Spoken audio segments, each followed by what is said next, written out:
Hi, and welcome to The Sound of Self, the podcast that's all about empowering women in their 30s to make mindful shifts, find their purpose, and step into their power.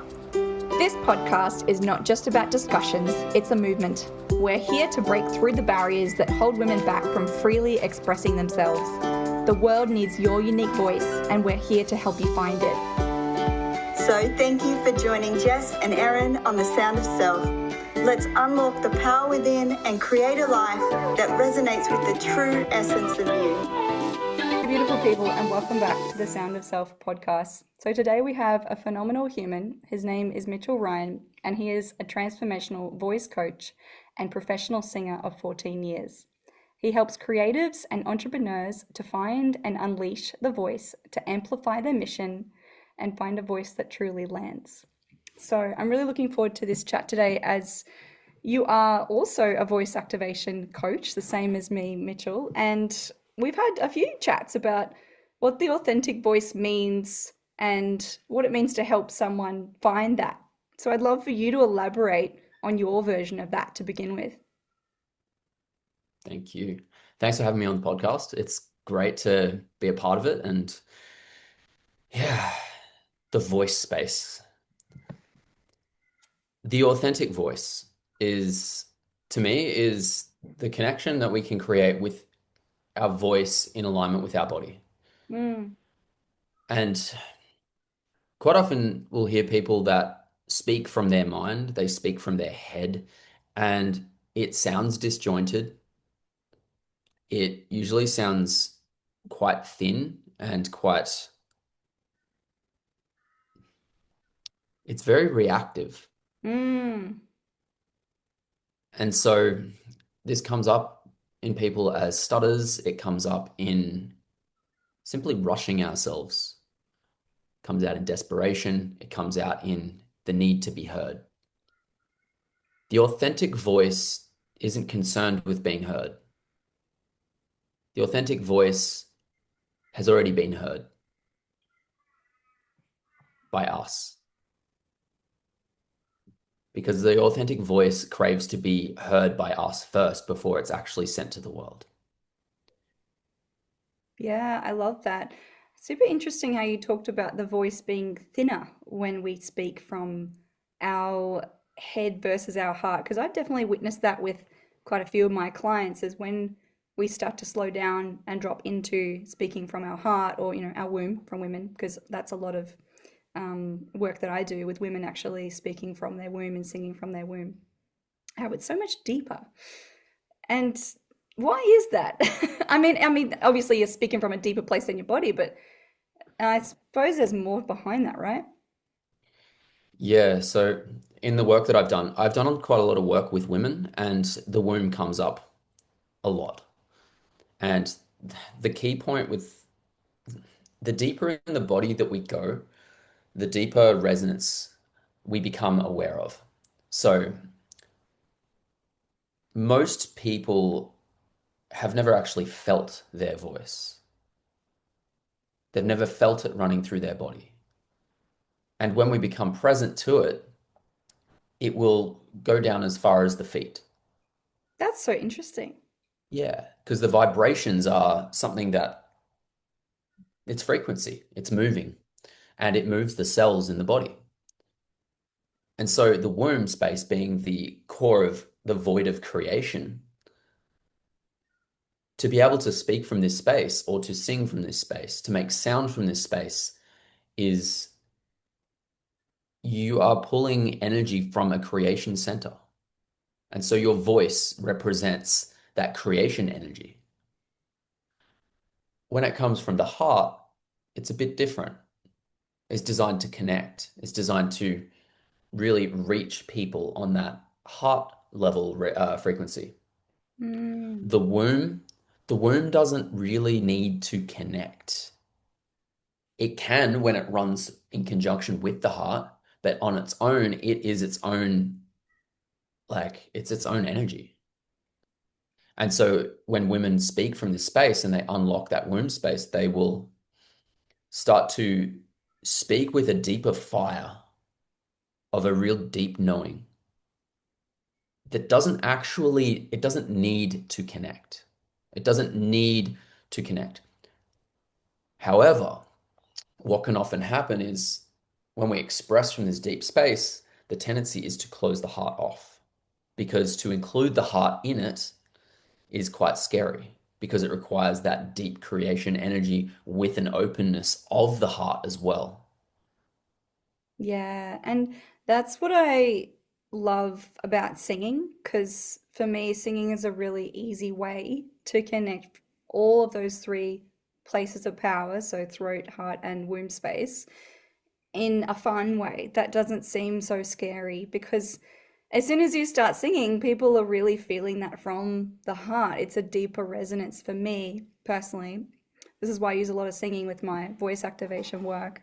Now, we were talking about this too, like the difference between singing and speaking as well. It's much more vulnerable. So there's almost two sides to the coin of that, isn't there? Yeah, definitely. There is a perceived difference and there is a quite a clear difference between the two. The singing, I'll give a bit of a background into my singing history because I've been a singer of 14 years, like professionally, been singing for a lot longer before that, for a very, very long time. One of the one of the things that I was most comfortable with once I got past the first stages of the open mic nights and then racking my nerves out singing in front of people. It's a journey. It's a journey. Once I got past that and I was performing, I was fine singing. Like I could sing, I was passionate, I was letting it all out, like connecting to my heart, my body, and everything. And the thing that would happen as soon as I stopped singing, the song ends. Now I've got to say something to people. What do I say? I used to struggle with that in the early days of performing as well. I spent a majority of that 14 years not being able to speak to people in between songs. Mm. And when I did, it was like three words. Later on, I developed a little bit more of a capacity. However, still awkward, like really, really awkward. And I couldn't connect with my heart in between the songs. I would close off. Like I was like, thank you. Like my voice was tiny. I mean, it's hard to jump from one to the other with the same amount of impact. Going from amazing song, you've hit all these different notes, you've just jumped into your expression, then all of a sudden you're meant to follow that up with, oh, thanks, guys. And this is a typical problem with singers. Yeah, This happens all across the board because there's a perceived difference between the two.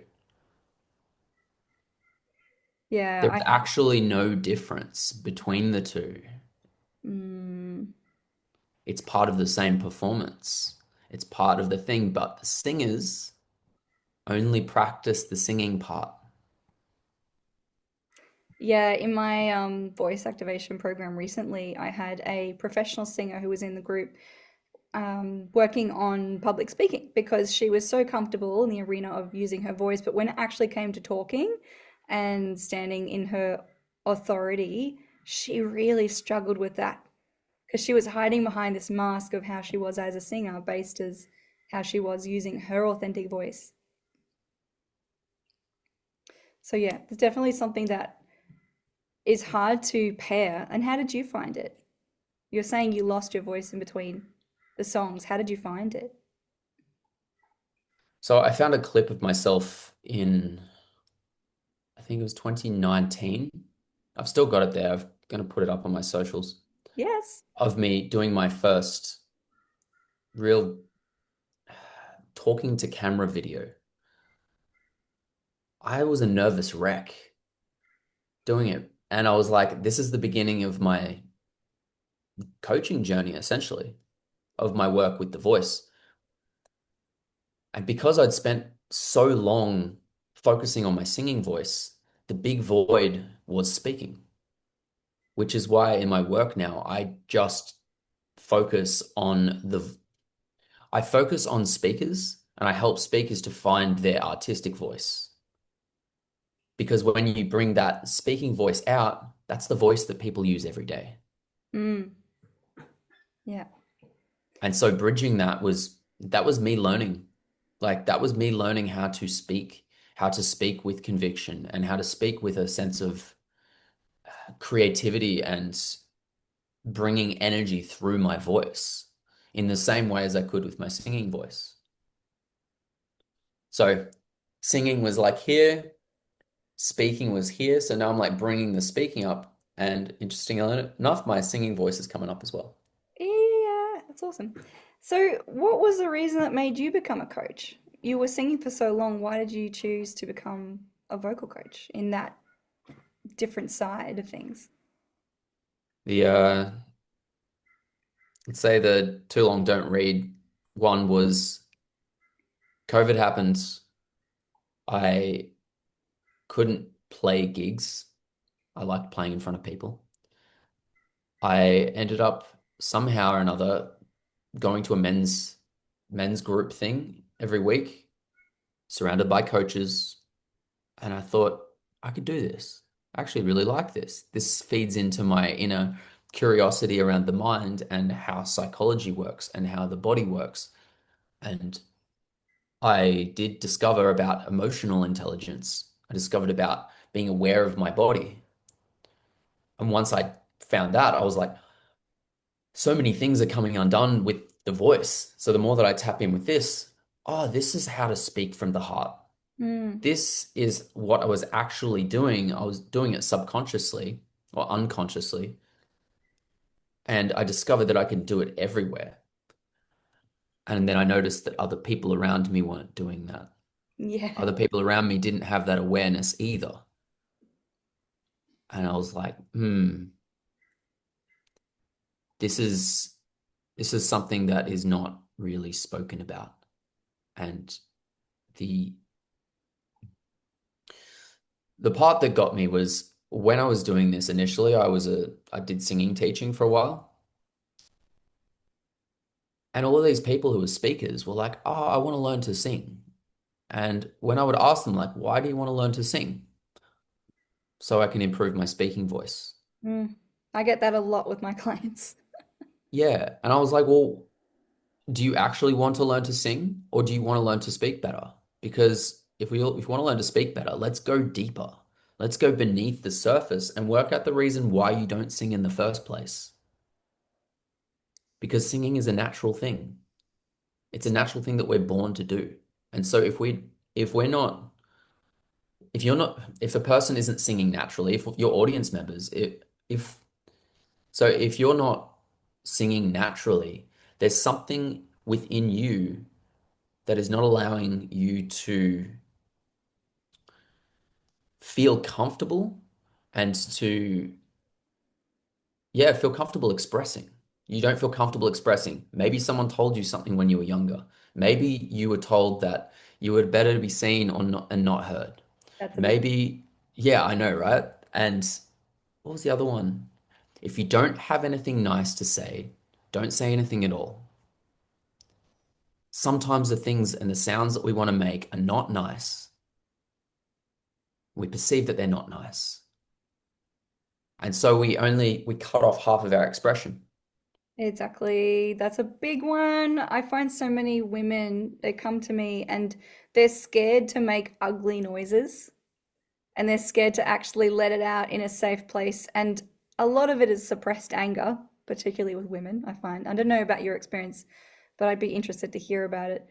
So, how do you help someone speak more from the heart?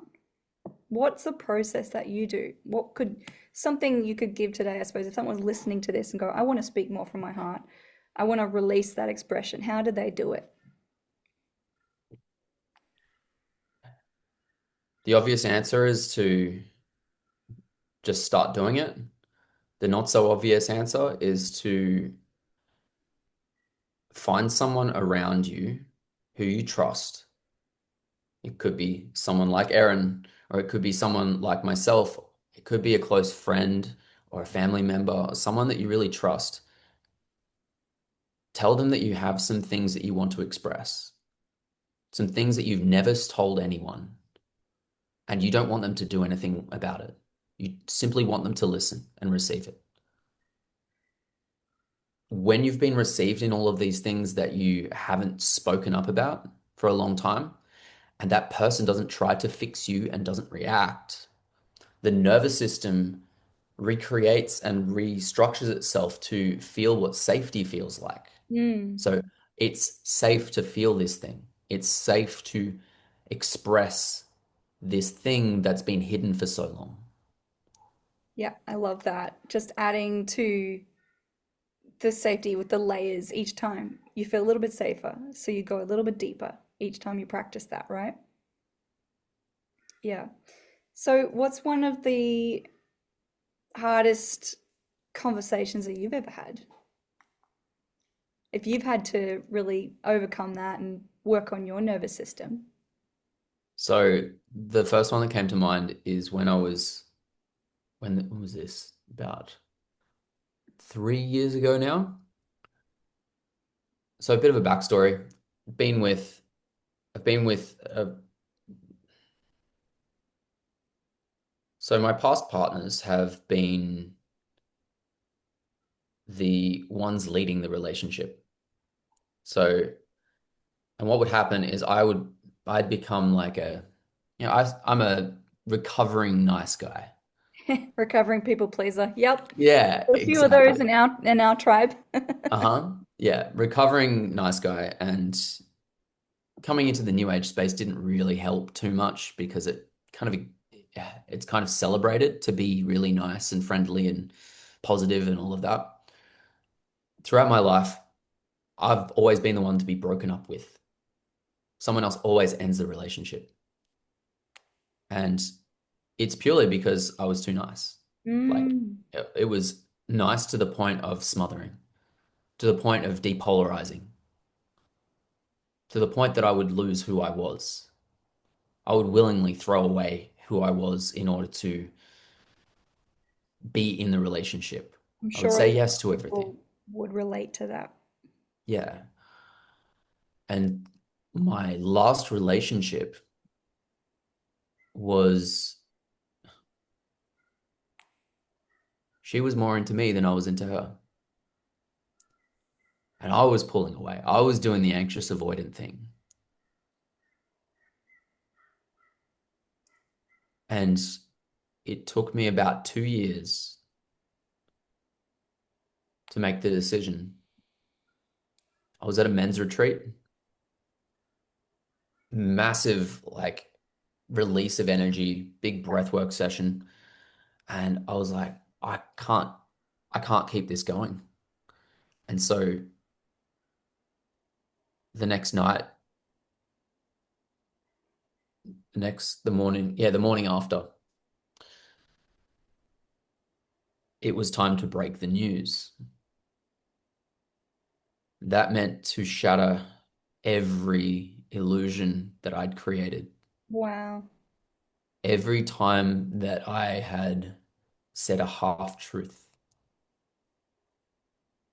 every time that I'd said something that was nice when it wasn't true, every time that I let my boundaries be crossed, because truth be told, I didn't have boundaries. I didn't have much of a sense of them. I just knew that I could block it out, but it wasn't real boundaries. It was like stonewalling. Ending that relationship was something that I did. And for me to actually end that, that was the beginning of my journey into my heart. So I spent the next year solely devoted to bringing my attention out of my head into my heart. It was like a daily practice. Every time it was just like, am I in my heart? No, not in my heart, back into my heart. It would come into my meditation practice, and it's an all day practice. Yeah. So bringing more awareness is a big piece. Yeah, Yeah. more awareness. I found my abilities of empathy opening up from this.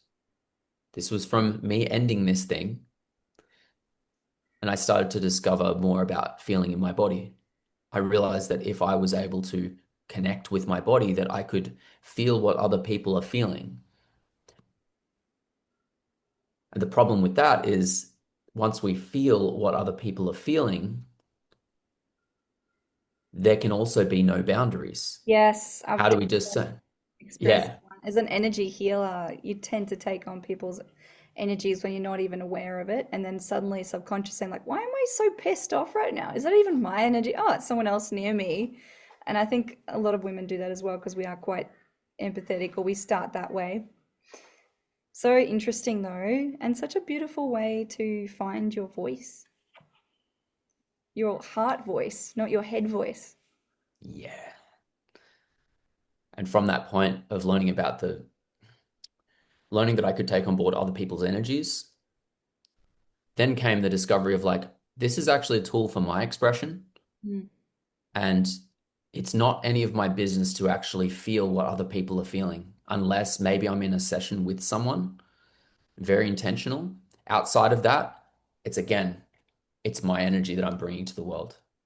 And I find a lot of women specifically have a big problem with this, especially very sensitive women, very spiritual, very open.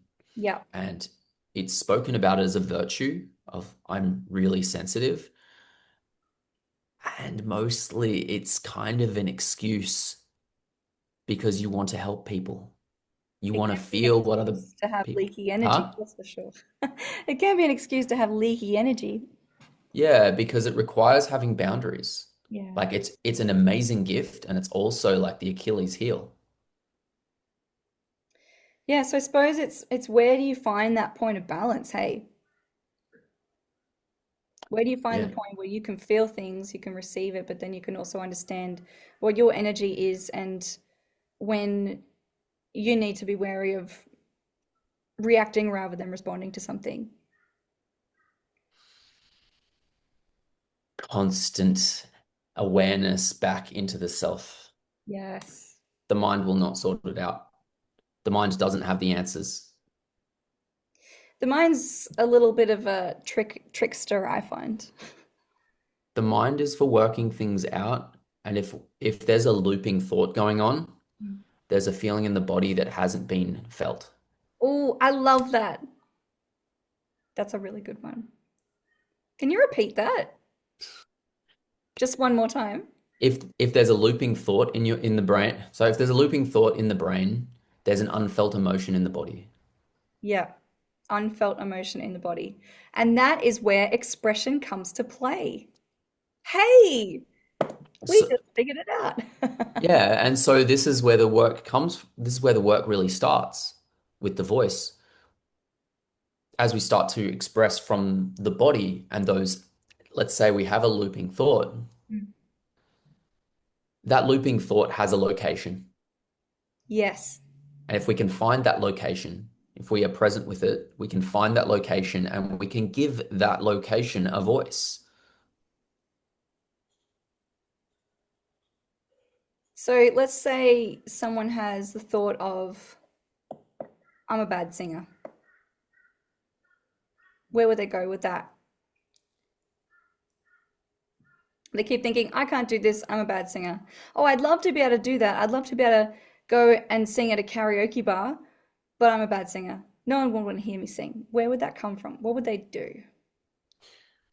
So most of the work that's done around this is usually in this. So uh, I'll Yeah, for those who can't see are my full body. listening. Oh, yeah, listening. I'm standing up on my chair a little bit so you can see my body. So I refer to the voice not in like chakras or even dantians or different areas. Yeah, I like to look at the voice as a channel. yeah. So the voice as a complete channel. So you have Starting from Michael's beard. Michael. I'm just We've joking. known each other. Mitchell. How long have we known each other for? I was just joking you listen to me. It's all good. I am listening. I'm sorry, guys. I know I have a lot of M friends, okay? I've actually got into a really big issue with my band because I keep calling our drummer the wrong name, and we're going to write a song called His Name is Brad, Not Ben. So that's on me. So the voice starts the very end point of the voice is the lips, the teeth, the tongue, the upper palate. That is the thing that shapes the sound. Without that, we don't have vowels and consonants, and we don't have all the different sounds, the shapes of the sound.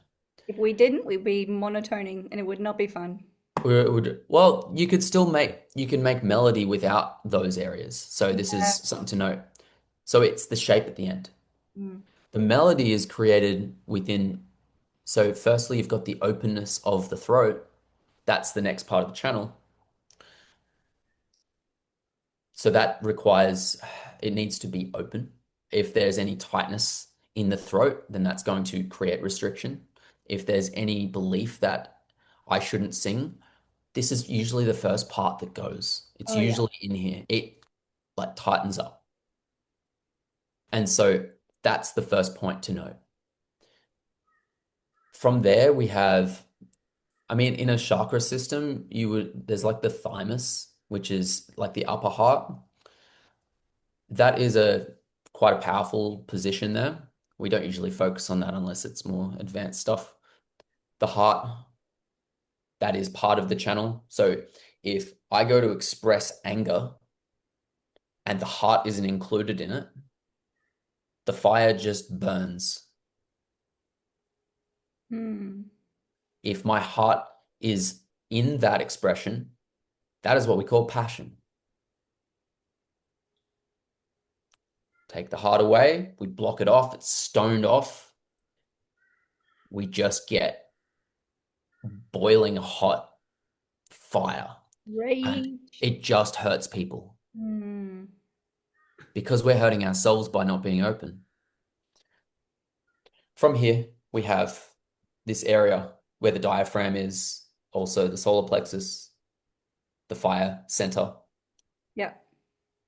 So all the fire and the expression of the forceful energy of the also kind of bubbly energy, the playful energy comes from here as well. So it's very explosive. Do you think that's where the belt voice comes from? Because people talk about belt voice a lot. Belt voice requires, it comes from there, but it also requires a lot of grounding. You'll notice a lot of singers will get low in their position to do belt voice. So I'm thinking belt because it's around where the belt is. Yeah. Yeah. That'd be my guess. I don't know the exact things of that, but it does come from deeper in the body. Like it requires a strong grounding in the body to do a proper belt voice. Then you have the womb space, and the men, I think in a spiritual sense, men have a Spiritual male womb. womb, Yeah. spiritual womb. I think there's something like that. That would Men be womb. this, yeah, or the stomach in that Yeah. case. The stomach is just like that gives it like it's just like it's again creation center. So it's like if we want to, I imagine that as the wood in the fire. The solar Mm. plexus is the fire itself. The womb or the stomach is uh it's the actual the wood that's being burnt in the fire. It's the fuel for the fire. Yeah. So if our digestion's off, that's going to block that channel off. Interesting. Mm. Because it also weaves into the nervous system in many ways. I mean, we could go down a whole extra podcast episode on the vagus nerve and singing and how that all integrates as well. Yeah. Um, So I will go one more. yeah. The base, like down like you would call it the root chakra or the tailbone or the anus or whatever you want to call it. That area is kind of like the hearth. That's the foundation. If that's not connected with, the voice will lack depth. It will lack groundedness and it will feel unsafe to some degree. It'll feel up in the clouds, but it won't have that anchoring in. And so when I look at the channel, the voice channel from this entire spectrum, from the bottom up, we have a lot to work with. Absolutely. The first part is pretty much working our way down. It's usually the throat. I usually don't work on the last little articulation part until later on. The throat's usually the first one. And most people, when they're being told, this is the longest-winded answer ever. If they're being told that they're a bad singer or that they shouldn't sing, the first thing that closes off is the heart. Yeah. Because the heart is like, I just expressed myself and it's not allowed. And now I feel unloved. And so it shuts off. The throat reacts to that and shuts it off as well. It goes, well, I'll just close off the factory. It's a trust piece too. Trust is in here. Yeah, that's it. Oh, for those who are listening, he's rubbing his chest and going, Oh, yeah. in I his forget heart. we're on. Um, but it's true. Like a lot of people just don't trust their own voices a lot of the time. So again, coming back to creating the safety is such a big piece for finding authentic voice, which Mitchell has put in such a beautiful picture there. So hopefully we'll be able to pair this with the video, but if you weren't, I'm sure they're going to get the visual as well through. I hope so. No, I've really enjoyed having this conversation today about the voice and speaking about it from a speaking point of view rather than a singing point of view, which is so interesting. 'Cause we're both singers of like 10 plus years. So if someone wanted to, I suppose, walk away today with a golden nugget or like a take home thing that you want them to remember, what would that be?